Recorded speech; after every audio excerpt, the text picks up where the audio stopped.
The White Death in a Jar, Lead Makeup and the Curse of CERUSE. Imagine a face so pale, so flawless, it seemed almost carved from marble. This wasn't just a style, it was an expectation. The pale complexion was the ultimate Tudor beauty standard. A sign that a woman did not toil in the sun, that she was above labor and closer to divinity than to dirt. But achieving this look came at a cost. A deadly one. Enter Venetian CERUSE, a lead-based white paint, imported at great expense and smeared daily onto the faces of noblewomen, including Queen Elizabeth herself. Made from white lead and vinegar, CERUSE created the illusion of perfect skin. But in reality, it was rotting the flesh beneath. Over time, daily use of CERUSE caused sores, skin thinning, tooth decay, and hair loss. The irony? The more damage it caused, the more a woman needed to apply it. A vicious cycle of rot and concealment. Some women wore it so heavily that their faces cracked if they smiled. Others developed tremors, headaches, and neurological issues from the slow, steady poisoning. But in Tudor England, death was preferable to looking common. One report describes a noblewoman whose face began to peel during a royal feast, revealing dark, infected skin beneath. Instead of pity, she was shunned, called corrupted, whispered to be diseased. Her crime? Letting her decay show. In a world ruled by appearances, even a rotting face had to be covered, until the coffin closed over it.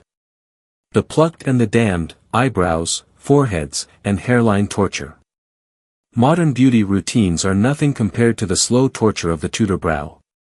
Fashion during Elizabeth's reign favored the high forehead, the higher the better.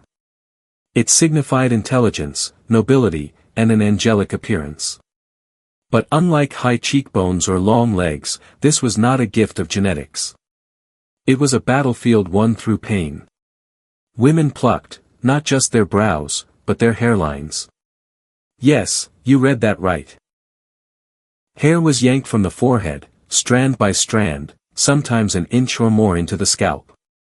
The result was a smooth, domed head that looked positively otherworldly. The process?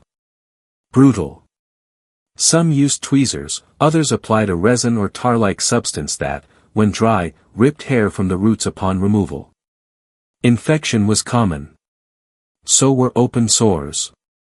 Some women lost so much hair their scalps permanently scarred, leaving them unable to grow it back. But stopping wasn't an option. A lowered hairline was seen as unfeminine, animalistic even. A woman with creeping locks risked ridicule and exclusion. So the plucking continued, no matter how much it hurt. And then there were the eyebrows, or the lack thereof. Thin was in, so thin, in fact, that women often removed them entirely. Instead, they painted new ones using soot, charcoal, or mouse fur glued to the face. Yes, actual fur. At court, beauty wasn't just about admiration. It was survival. Fail to fit the mold, and you could find yourself on the wrong side of power. The bloody tooth, dental decay and the sweet curse of sugar. Let's talk teeth. Today, we think of them as a health issue, brushed, whitened, flossed. But in Elizabethan England, your teeth told the world how rich you were. And if you were very, very rich, you had black teeth. How? Sugar. Imported from the New World and far too expensive for commoners, sugar was a luxury. And the royals couldn't get enough of it. Candied fruit, sugared violets, sweet wine, and honey cakes flowed like water. Elizabeth herself reportedly had a near-constant craving for sugary treats. The result? Rampant tooth decay. Blackened stumps, bleeding gums, and constant pain. But instead of shame, it became a symbol. To have rotting teeth was to be aristocratic. Some poor women even painted their teeth black to appear wealthier. Dental care was virtually non-existent. Toothbrushes were rare and primitive.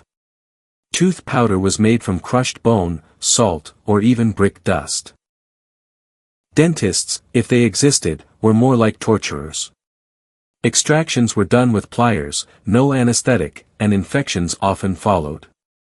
Women covered their mouths when they laughed, not out of modesty, but embarrassment. Gums would bleed during meals. Bad breath was overwhelming. And still, more sugar was eaten. More decay set in. One foreign ambassador wrote, "The Queen's Majesty smiles little. But when she does, it is as though a black curtain is drawn aside." A royal smile, once a sign of grace, had become a window into agony. The scent of suffering, perfumes, pests, and poisonous powders. You'd think that with all this beauty agony, at least Tudor women smelled divine, right? That's half true. The truth is that perfume was survival. It masked more than musk, it battled disease. Tudor physicians believed that sickness traveled through miasmas, foul-smelling air that seeped into the body and poisoned it. If you could overpower that air with strong perfumes, you might live longer. So women doused themselves in concoctions of rose water, civet, a glandular secretion from a cat-like animal, ambergris, from whale intestines, and musk, from deer scent glands. It smelled sweet, earthy, and overwhelmingly strong. They rubbed herbs into their underarms. They stuffed pomanders, metal balls filled with spices, into their gowns. Some wore perfumed gloves. Others carried small scent boxes, sniffing them to avoid smelling the peasants or the streets. But here's the dark twist, the powders used to scent and soften the skin were often deadly. To achieve that velvety complexion, women powdered their faces and décolletage with starch dust. This gave them a smooth finish over the CERUSE. But many added ingredients like orris root, arsenic, or belladonna to lighten the powder and add fragrance. These substances didn't just irritate the skin. They entered the bloodstream. Women fainted, suffered headaches, tremors, and in some cases, seizures. One noblewoman was said to fall into fits after applying her powder. Another suffered blindness in one eye after her lady-in-waiting accidentally spilled belladonna into her eye drops, drops that were meant to dilate her pupils for a more seductive gaze. So yes, they smelled divine. But the scent of Tudor beauty came steeped in blood and slow poisoning. The iron cage, corsets, crushed ribs, and the torture of dressing up. Finally, we come to the crown jewel of Tudor agony, the corset. Known as stays, these were not the lacy undergarments of Victorian romance novels. Tudor corsets were stiff, brutal garments made of whalebone, metal, or thickened canvas, designed to flatten the bust, cinch the waist, and force a woman's body into a rigid, upright silhouette. Women were bound in tightly from childhood. The goal was to develop the proper bearing. A noblewoman should glide, not walk. Sit straight for hours. Dance without slouching. Breathe shallowly. Smile through it.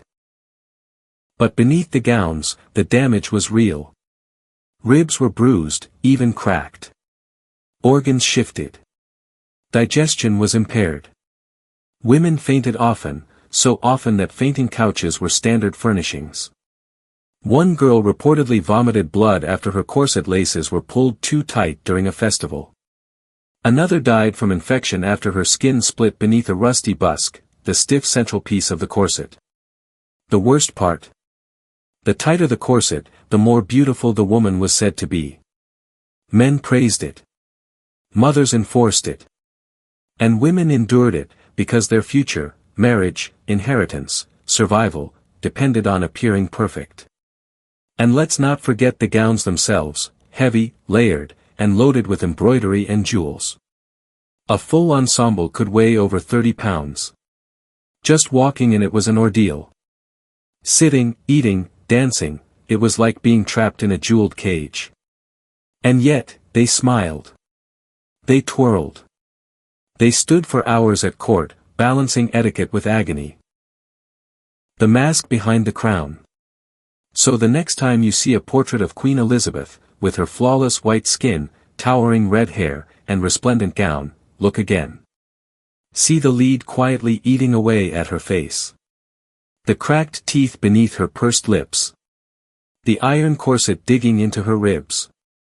The lice wriggling through the pomade in her hair. See the women around her, silent, bleeding, breathless in their devotion to beauty. Not out of vanity, but out of necessity. In Tudor England, beauty wasn't a luxury. It was survival. An armor. A performance. And sometimes, a death sentence. History remembers the pearls, the power, the poise. But now you know what it cost to wear them. And maybe, just maybe, you'll never look at a painted queen the same way again.